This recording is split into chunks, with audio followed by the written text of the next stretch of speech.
తరచుగా మీరు constipation, gas, పొట్ట ఉబ్బరంగా లేదా కడుపులో నొప్పితో బాధపడుతున్నారా? రెగ్యులర్‌గా మీ అలవాట్లే దానికి ముఖ్య కారణాలు. ప్రధానంగా మీల్స్‌ని మిస్ చేయటం, సరిగ్గా తినకపోవటం, లేదా నచ్చినప్పుడు తినడం, టైం కాని టైంలో తినడం వల్ల మీ సర్కాడియన్ రిథమ్ దెబ్బతినడం వల్ల జీర్ణక్రియ బలహీనత పడుతుంది. సో, అలా చేయకుండా రెగ్యులర్‌గా టైమ్ టు టైమ్ తినాలి. ఎక్కువగా డీప్ ఫ్రై చేసిన చిప్స్ కానీ, పకోడీ, బజ్జీ ఇలాంటి ప్రాసెస్డ్ ఫుడ్స్ కానీ, చిరుతిండ్లు ఎక్కువ తినడం వల్ల మీ పేగుల్లో ఉండే మంచి బాక్టీరియా తగ్గిపోయి, చెడు బాక్టీరియాకి ఇవన్నీ ఆహారంగా మారుతుంది. సో, మీ జీర్ణక్రియ బలహీనత పడిపోయి, మీకు ఇబ్బందులన్నీ ఎదురవుతా ఉంటాయి. తక్కువ పీచు పదార్థాలు తినడం వల్ల మోషన్ గట్టిగా రావడం జరుగుతుంది. సో, మోషన్ గట్టిగా రావటం వల్ల పైల్స్, ఫిషర్, ఫిస్టులా, కడుపులో నొప్పితో బాధపడుతూ ఉంటారు. ఎక్కువగా పీచు పదార్థాలు ఉండే ఆహారాల్ని ఎంచుకోవాలి.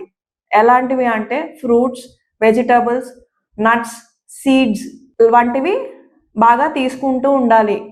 స్ట్రెస్, పని ఒత్తిడి ఎక్కువగా ఉండటం వల్ల మీ జీర్ణక్రియ బాగా బలహీనత పడుతుంది. ఈ స్ట్రెస్‌ని తగ్గించుకునే ప్రయత్నాలు చేస్తూ ఉండాలి. ఎలాంటివి అంటే కనీసం అరగంట నుంచి 45 నిమిషాల వరకు వాకింగ్ కానీ, yoga, meditation, deep breathing exercises తీసుకోవటం వల్ల మీ గట్ మెరుగుపడుతుంది. యాంటీబయోటిక్స్ ఎక్కువగా వాడటం వల్ల చాలామంది చిన్న ప్రాబ్లమ్, జ్వరం లాంటి ప్రాబ్లమ్స్ ఏ చిన్న ప్రాబ్లమ్ వచ్చినా మెడికల్ షాప్‌కెళ్ళి మెడికేషన్స్ తెచ్చుకోవటం. యాంటీబయోటిక్స్ ఇష్టం వచ్చినట్టు వాడడం, తగ్గింది అని ఆపేయడం వల్ల మీ పేగుల్లో ఉండే మంచి బాక్టీరియా తగ్గిపోయి చెడు బాక్టీరియా పెరుగుతుంది. సో, దానివల్ల మీ కడుపులో నొప్పి, ఈ కాన్‌స్టిపేషన్, ఇతరత్ర జీర్ణక్రియ సమస్యలనేవి ఎక్కువగా అవుతూ ఉంటాయి. సో, యాంటీబయోటిక్స్ అనేది డాక్టర్ ప్రిస్క్రిప్షన్ మేరకు కరెక్ట్‌గా దాని కోర్స్ వాడి కంప్లీట్ చేయాలి. దానివల్ల మీ మంచి బాక్టీరియాకి ఎటువంటి హాని జరగదు. ఎక్కువగా నీళ్లు తీసుకోవటం. ఏ కాలంలో అయినా 3-4 లీటర్ల వరకు లిక్విడ్స్ తాగాలి. సో, మంచిగా లిక్విడ్స్ తాగటం వల్ల అంటే నీళ్ళ పదార్థాలు ఏమైనా తీసుకోవచ్చు. లైక్ నీళ్లు, మజ్జిగ, కొబ్బరి నీళ్లు, బార్లీ నీళ్లు ఇటువంటివి మీకు ఏది వెసులుబాటు ఉంటుందో అవి తీసుకోవటం వల్ల మీ acidity, bloating sensation, constipation issues అనేవి బాగా తగ్గుతుంది.